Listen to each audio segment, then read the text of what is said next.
अस्सलाम वालेकुम वरहमतुल्लाहि वबरकातुहू। मैं मोहम्मद जाहिद महबूब और आप देख रहे हैं मेरा YouTube channel physical education with Zahid. आज हम बहुत ही अहम मौजू पे बात करेंगे कि पंजाब पब्लिक सर्विस कमीशन में एक पोस्ट के अगेंस्ट कितने चांसेस होते हैं और ये चांसेस आपके कैसे काउंट होते हैं। यानी आपने एग्ज़ाम दिया, इंटरव्यू दिया, तो आपका चांस जो आपने अवेल किया या नहीं किया, इन तमाम चीज़ों के बारे में। और इसके साथ साथ बहुत सारी कीज़ हैं बच्चों की कि लेक्चर फ़िज़िकल एजुकेशन की पोस्टें कब आएंगी और जो पोस्ट आई हुई हैं इनकी तैयारी कैसे करनी है, लेक्चर की, असिस्टेंट प्रोफेसर की या इंस्ट्रक्टर और सीनियर इंस्ट्रक्टर की। तो हम वन बाय वन डिस्कस करेंगे। ये आपके सामने जो है ये पंजाब पब्लिक सर्विस कमीशन के रूल्स एंड रेगुलेशन ही हैं कि एक सीट के अगेंस्ट आपके चांसेस कितने होते हैं।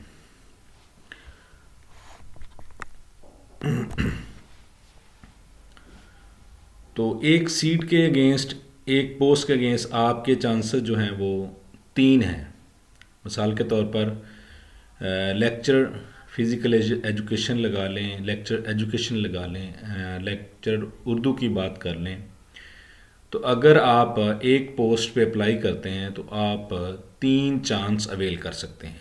और ये बात याद रखिएगा कि हर आपकी जो पोस्ट है उसके लिए आपके चांसेस जो हैं वो अलग से हैं। यानी ये नहीं है कि आप लेक्चर इस्लामिक स्टडी उर्दू या यानी आपने डिफरेंट सब्जेक्ट में अगर मास्टर किया हुआ है तो आप सिर्फ 3 बार ही अप्लाई कर सकते हैं। नहीं, आप हर एक पोस्ट के ऊपर जिसमें रिटन टेस्ट होता है और उसके साथ साथ आपका इंटरव्यू भी होता है, तो उसमें आप हर पोस्ट पे 3 बार अप्लाई कर सकते हैं। यानी आपने इस एडवर्टीज़मेंट के अंदर एजुकेशन पे अप्लाई किया तो आपका मास्टर उर्दू में भी है, आप उर्दू में भी अप्लाई कर सकते हैं। 3 चांस हर सब्जेक्ट के ऊपर आपको अवेल हैं कि आप 3 मरतबा उस पोस्ट के ऊपर अप्लाई कर सकते हैं। अब आगे ही बात नेक्स्ट के ये चांस काउंट कैसे होता है। तो इसमें तरीकाकार ये है कि 2017 के बाद, पहले तो शायद पहले भी ज़ाहिर सी बात है कमीशन के पास तो बड़ी देर से ये ऑनलाइन डाटा मौजूद है, लेकिन 2017 से ऑनवर्ड जो है वो इसमें काफ़ी आपको तब्दीलियाँ देखने को मिली और बड़ा बेहतरीन जो वेबसाइट का इनका ऑनलाइन सिस्टम है। तो अब सूरत हाल ये है कि आप अगर एक पोस्ट के लिए अप्लाई करते हैं और आप टेस्ट पास कर लेते हैं, यानी आप इंटरव्यू के लिए क्वालिफाई कर लेते हैं, लेकिन इंटरव्यू के बाद आपकी सिलेक्शन नहीं होती, तो क्या आपका चांस काउंट होगा या नहीं होगा। अच्छा, ये बात समझना ज़रूरी है कि अगर आपके टेस्ट में से 40% से ऊपर नंबर है, यानी 40 से अबव है, और उसके बाद फिर आपका चांस काउंट नहीं होगा। नेक्स्ट अगला फेज़ आ जाता है इंटरव्यू का, और इंटरव्यू में भी अगर आपके 50% मार्क्स हैं, यानी 100 में से 50 नंबर अगर आपके हैं, तो आपका चांस जो है वो आपने अवेल नहीं किया, यानी आपका वो चांस बाकी रहेगा। यानी अगर आप रिटन टेस्ट पास कर लेते हैं, इंटरव्यू में भी आप पास हो जाते हैं, लेकिन आपकी एलोकेशन नहीं होती। फ़र्ज़ करें कि आपकी 50 सीटें हैं तो ऊपर से 50 लोगों की हो जाती है, आप 52 नंबर पे हैं, 53 पे हैं या 56 पे हैं, 100, यानी आप टेस्ट भी पास कर लेते हैं, इंटरव्यू भी पास कर लेते हैं, तो आपका चांस जो है वो काउंट नहीं होगा। आपका चांस रहेगा आप नेक्स्ट भी मज़ीद 3 बार उस पोस्ट के लिए अप्लाई कर सकते हैं। अब 2 सूरतें हैं। एक सूरत में कि आप रिटन टेस्ट तो पास कर लेते हैं लेकिन इंटरव्यू में फ़ेल हो जाते हैं। अगर इंटरव्यू में आप 50 से कम नंबर लेंगे तो आपका चांस अवेल हो गया, यानी आप फेल हो गए तो इट मीन्स कि आपका एक चांस ज़ाया हो गया। लेकिन अगर आप टेस्ट में ही फेल हो जाते हैं तो ऐसी सूरत में भी आपका एक चांस अवेल हो गया। और अगर आप टेस्ट पास कर लेते हैं, इंटरव्यू भी पास कर लेते हैं, सिलेक्शन होगी तो फिर तो बहुत अच्छी बात है, फिर भी चांस अवेल हो गया। और अगर आप इंटरव्यू में सिलेक्शन नहीं होती आपकी, आप रिकमेंडेड में नहीं आते हो, लेकिन पास कर लेते हो, तो फिर आपका जो चांस है वो रहेगा, यानी आप समझ लें कि आपने अवेल नहीं किया। एक और दूसरी सूरत आती है कि अगर आप, वैसे होता तो बहुत कम है, शाज़ो नाज़र ऐसा होता है, लेकिन क्योंकि कोई ना कोई केस तो इस तरह के हुए होंगे जिस वजह से पीपीएससी ने अपने रूल्स एंड रेगुलेशन में ये लिखा हुआ है कि अगर आप सेलेक्ट हो जाते हैं, आप रिकमेंडेड हो जाते हैं और इसके बावजूद भी आप ज्वाइन नहीं करते, तो फिर भी आपका चांस अवेल है, यानी आपने चांस ले लिया, आपका चांस ख़त्म हो गया, एक नेक्स्ट 2 आप कर सकते हैं। और इसके साथ साथ अगर आपने अप्लाई किया, आपने टेस्ट भी नहीं दिया, इंटरव्यू भी नहीं दिया, यानी बाज़ का ऐसी सूरत हाल होती है कि आप अप्लाई कर लेते हैं और आपने टेस्ट और इंटरव्यू नहीं दिया, तो आपका चांस रहेगा, आपने वो चांस अवेल नहीं किया। अब आखिरी बात इसमें कि आपने टेस्ट भी पास किया आप और इंटरव्यू भी पास कर लिया, तो ज़ाहिर सी बात है आपका वो चांस रहेगा, आप मज़ीद 3 बार, ये जब तक ये सिलसिला चलता रहेगा, 3 नहीं जितनी बार मर्जी आप देते रहें, लेकिन फिर ज़ाहिर सी बात है वैसे ही 2 से 3 बार तो आपको मौका मिलता है आपकी लाइफ में मास्टर करने के बाद, फिर आप ओवर एज हो जाते हैं, क्योंकि हर साल तो ये सीट्स आती नहीं है, काफ़ी सालों के बाद ये सीट्स आती हैं, 2-2 3-3 साल के बाद। लेक्चर की तो हर 2-3 साल बाद आ जाती हैं, लेकिन असिस्टेंट प्रोफेसर और जो एसोसिएट प्रोफेसर हैं ये 5-7 साल के बाद आती हैं। तो आप चांस के मेरी गुजारिश आप लोगों से यही होगी कि ये आप चांसेस का ना सोचें, आप अपनी पूरी तैयारी करें और फर्स्ट चांस को ही आप अपना आखिरी चांस समझें, क्योंकि जैसे जैसे वक्त आगे बढ़ता जाएगा, अगर आप ऑन जॉब हैं या आप स्टूडेंट भी हैं, तो इतना कंसिस्टेंसी के साथ इतनी प्रिपरेशन जो है ना वो कंटिन्यू रखना बड़ा मुश्किल हो जाता है। यानी एक टेस्ट, एक इम्तिहान के बाद दूसरा जब भी एग्ज़ाम आएगा तो फिर आपको एक नए सिरे से तैयारी करना होगी। ये नहीं हो सकता कि जो पहले आपने तैयारी की हुई है उसी को आप कंटिन्यू कर लें, क्योंकि ये काफ़ी टाइम के बाद आती हैं। आगे अगला हमारा ये दूसरा इसका हिस्सा था कि फ़िज़िकल एजुकेशन की सीट्स कब आएंगी। तो यहाँ ये बात गौरतलब है कि बेटा ये सीट्स आई हैं कॉमर्स कॉलेजेस के अंदर।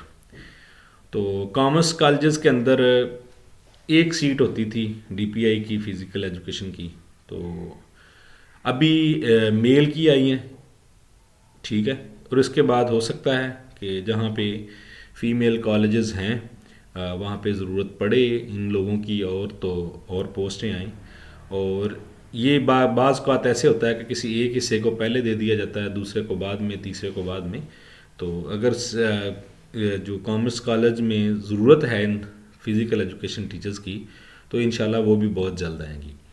और हायर एजुकेशन कमीशन जो कॉलेजेस हैं दूसरे पंजाब के, तो वहाँ पे भी सीटें बहुत जल्द आने वाली हैं। बस यही है कि आप अपनी तैयारी जो है उसको कंटिन्यू करें, आपकी प्रिपरेशन होगी तो आप सिलेक्ट हो जाएंगे। और अगर सिर्फ इंतज़ार ही करते रहेंगे कब आएंगी, तो जब आएंगी फिर टाइम नहीं होगा। एक और सवाल था बच्चों का कि ये में टेस्ट के बाद पेपर कब आता है। तो फेडरल में थोड़ा सा ये काम स्लो है, वहाँ काफ़ी टाइम लग जाता है, बल्कि काफ़ी साल लग जाते हैं। लेकिन पंजाब पब्लिक सर्विस कमीशन जो है ना वो आपको 4 से 5 माह के अंदर आपको सिलेक्ट या रिजेक्ट कर देता है। तो जैसे ही आपकी क्लोजिंग डेट होगी, क्लोजिंग डेट के तकरीबन 1 माह बाद जो है वो पंजाब पब्लिक सर्विस कमीशन जो है वो उसको प्लान कर लेता है। अगर आप चाहते हैं कि आप इस चीज़ से अप टू डेट रहें, तो आप पंजाब पब्लिक सर्विस कमीशन की वेबसाइट के ऊपर जाएं और वहाँ पे जाके आप प्लानर में जाएं। प्लानर से आप अपना जो सब्जेक्ट, अपनी जो पोस्ट है उसको आप लिखें, तो आपको पता चल जाएगा कि उनका क्या प्लान है। कि जैसे वो प्लान करते हैं वहाँ तकरीबन 15-20 दिन पहले आ जाता है। अक्सर आपको लोगों को पोस्टें फेसबुक के ऊपर, यूट्यूब के ऊपर देखने को मिलेंगे कि फ़लाँ टेस्ट कब हो रहा है। तो उन्हें कैसे पता होता है? उन्हें इस तरह पता होता है कि वो पंजाब पब्लिक सर्विस कमीशन की वेबसाइट के ऊपर जाके चेक करते हैं कि कौन सी पोस्ट का टेस्ट कब है, तो वो लोग आपको इन्फॉर्म कर देते हैं। आखिरी इसका सवाल ये था कि इनकी तैयारी कैसे करें। तैयारी का वेरी सिंपल फार्मूला है, वो एक ही फार्मूला है कि जो आपका सब्जेक्ट है उसकी आप बीएस की स्कीम ऑफ स्टडी ले लें। उसमें जो आपके लाजमी कोर्सेज हैं 4 सेमेस्टर के बाद और पहले 4 सेमेस्टर्स में भी कुछ कोर्सेज आपके हो गए, इन तमाम कोर्सेज की आउटलाइन को लेकर आपको जो भी बुक मिले मार्केट से, कोई ज़रूरी नहीं है फ़लाँ अथर की बुक लें। वो थोड़ा सा ये होता है कि आप सब्जेक्टिवली चीज़ों को पढ़ें, आपके पास इल्म हो। मल्टीपल चॉइस क्वेश्चन बुक्स जो है ना, वो एक आपका जो आपका पहले से आपने पढ़ा हुआ एक सब्जेक्टिव नॉलेज, उसको चेक करने का एक तरीका कार है। और उससे आपको पता चल सकता है कि ये सवाल इस तरह का आ सकता है, इस चीज़ में ये चीज़ पूछ सकते हैं, तो और उससे ज़्यादा कोई नहीं है। ठीक है, अगर आपके पास इल्म है तो कोई जो मर्ज़ी पूछे आपको उससे क्या करता है। अगर बुक्स की बात करें तो मार्केट में बहुत सारी बुक्स हैं, हर सब्जेक्ट से 10-10, 15 सब्जेक्ट बुक्स हैं। तो कोशिश करें, अगर आप सब्जेक्टिव इंफॉर्मेशन के बाद पढ़ना चाहते हैं तो सारी बुक्स को पढ़ें। किसी एक बुक को पढ़ने के बाद आप पास तो कर सकते हैं, लेकिन रिकमेंडेशन आपको पता है कि हज़ारों की तादाद में कैंडिडेट हो गए, वहाँ से आपने चंद एक ने सेलेक्ट होना है, तो आपको उस म्यार तक पहुँचना है, तो फिर इंशाल्लाह आपकी सिलेक्शन हो जाएगी। Only one solution, BS scheme of study. किसी बुक में भी वो डाटा, वो इन्फॉर्मेशन, आप जाएं मार्केट में जाएं, बुक्स को खुद देखें और अप टू डेट इन्फॉर्मेशन और आपके सब्जेक्ट से रिलेटेड इन्फॉर्मेशन है तो आप ले लें। अदरवाइज कोई जितना बड़ा मर्जी आथर है, अगर रेलेवेंट इन्फॉर्मेशन नहीं है तो वो बुक आप ना लें। ये था आज का हमारा टॉपिक। इंशाल्लाह नेक्स्ट में आप कोशिश करूँगा कि शॉर्ट वीडियो बनाकर के आप किस तरह चेक कर सकते हैं कि आपका जो टेस्ट है वो कब आएगा, वो PPSC की वेबसाइट के ऊपर।